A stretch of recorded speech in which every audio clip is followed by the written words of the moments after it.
అందరికీ నమస్కారం. కుంసెట్ శ్రీనివాస్ ఛానల్ స్వాగతం. ఫస్ట్ టైం చూసినప్పుడు సబ్స్క్రైబ్ చేసుకొని బెల్ సింబల్ ప్రెస్ చేయండి. ఈరోజు ఏపీ హైకోర్టు చాలా మంచి బ్రహ్మాండమైన తీర్పిచ్చింది. భూములకు సంబంధించి, తహసీల్దారికి సంబంధించి, తహసీల్దార్ ఇచ్చేటువంటి టైటిల్కి సంబంధించి ఏమని ఇచ్చిందంటే, టైటిల్ని నిర్ధారించే అధికారం తహసీల్దారికి లేదు అని చెప్పేసి హైకోర్టు చెప్పింది. ఎలాంటి నిబంధనలు ప్రస్తావించకుండా భూమిపై టైటిల్ను నిర్ణయించే అధికారం తహసీల్దారుకు లేదు అని హైకోర్టు స్పష్టం చేసింది. ఏ సందర్భంలో ఉండే అంటే, ఓల్డ్ సర్వే నంబర్ 380 సర్వే నంబర్లో దాదాపు 5 ఎకరాల తోళ్లు పరిశ్రమ ఉంది. 5 ఎకరాల భూమిలో ఒక తోలు పరిశ్రమ ఉంది. అది ప్రభుత్వ భూమి అని నిర్ధారించి 2019లో తహసీల్దార్ జారీ చేసిన ఉత్తర్వుల్ని ఈరోజు హైకోర్టు కొట్టివేసింది. అక్కడ తోలు పరిశ్రమ ఒక ఆయన కొనుక్కొని 5 ఎకరాలు కొనుక్కొని తోలు పరిశ్రమ పెట్టుకున్నాడు. ఆ తోలు పరిశ్రమ భూమి అంతా కూడా ప్రభుత్వ భూమి అని చెప్పేసి ఇచ్చారు. ఎందుకంటే తహసీల్దార్ బహుశా లంచం అడిగారు, ఇచ్చుండరు, అందుకని అతను అలా చేశాడు. ఇతను హైకోర్టుకి వెళ్తే హైకోర్టు ఈ తీర్పిచ్చింది. భూమిని ప్రభుత్వ భూమిగా ప్రకటించడం చెల్లదు అని హైకోర్టు చెప్పింది. నిజాముద్దీన్ అనేటువంటి వ్యక్తి నుండి ప్లాట్లు కొనుగోలు చేసి 40 మంది ప్లాట్లు కొనుగోలు చేశారు. ఆ నిజాముద్దీన్ అనేటువంటి వ్యక్తులను కొనుక్కొని అది హైకోర్టులో వీళ్ళందరూ కూడా ఒక పిటిషన్ దాఖలు చేసుకున్నారు. దాని మీద వాద ప్రతివాదాలు జరిగిన తర్వాత హైకోర్టు ఏం చేసిందంటే, తహసీల్దార్ ఉత్తర్వులు చెల్లవు, ఒకవేళ ప్రభుత్వ భూమిని ఆక్రమించి ఉంటే భూ ఆక్రమణ నిరోధక చట్టం ప్రకారము చర్యలు తీసుకోవాలి.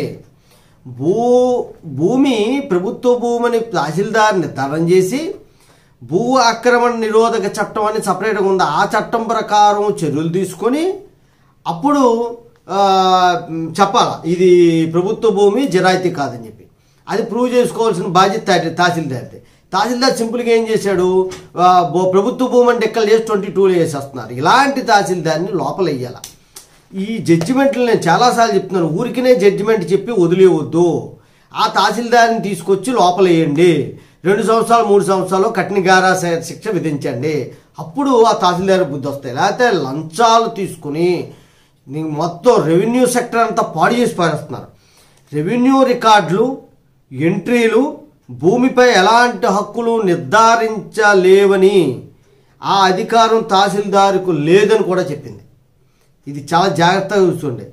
రెవెన్యూ రికార్డులు, ఎంట్రీలు, దాంట్లో ఎంట్రీలు, భూమిపై ఎలాంటి హక్కుల్ని నిర్ధారించలేవు. పట్టాదారు పాస్బుక్ ఇచ్చాడు నాకు, లేకపోతే టైటిల్ డీడ్ ఇచ్చాడు, ఆన్లైన్ చేసాడు, భూమి కుంసెట్ శ్రీనివాస్ అయిపోద్దా? అవ్వదు. ఆ భూమిని మా నాన్నగారు కొనుగోలు చేశారు. మా నాన్నగారి తర్వాత మేము అందరం, 2 కొడుకులవి కూతుర్లవి అందరం పంచుకోవాలా. నాకు పట్టాదారు పాస్బుక్ ఇచ్చాడు, ఆన్లైన్ చేసినంత మాత్రాన నాకు చెందదు. అది అన్నమాట. ఎంట్రీలోను రెవెన్యూ రికార్డులో ఉన్నంత మాత్రాన పూర్తి హక్కులు రావని సుప్రీంకోర్టు చెప్పిన జడ్జిమెంట్ కూడా నేను ముందు పెట్టాను. చాలా కాలం క్రితం 1 year 1.5 year క్రితమే సుప్రీంకోర్టు జడ్జిమెంట్ ఉంది. దాన్ని బేస్ చేసుకుని హైకోర్టు మళ్ళీ ఈ తీర్పు అనేటువంటిది ఇవ్వడం జరిగింది. తీర్పు ఇవ్వడంతో పాటు ఆ రెవెన్యూ అధికారికి ఖచ్చితంగా శిక్ష పడేటట్టుగా మీరు ప్రయత్నం చేయండి. ఎవరైతే కోర్టుకు వెళ్ళారో 40 మంది ప్రైవేట్ కంప్లైంట్ పెట్టండి. ఇంటెన్షన్గానే మమ్మల్ని ఇబ్బంది పెట్టే ఉద్దేశంతోనే తహసీల్దార్ ఇలాగ ఇబ్బంది పెట్టాడని ఆయన పేరు మీదగానే ప్రైవేట్ కంప్లైంట్ వేసి సాక్ష్యం చెప్పి ఆయన్ని ఉద్యోగం పోయే వరకు మీరు పోరాటం చేస్తే నెక్స్ట్ తహసీల్దార్లు తప్పు చేయకుండా ఉంటారు. ఈ వీడియో మీ వరకు చేరే వరకు షేర్ చేయవలసిందిగా నేను వినయపూర్వకంగా ఈ వ్యూవర్స్ అందరికీ కూడా కోరుతున్నాను. జై హింద్, భారత మాతాకి జై.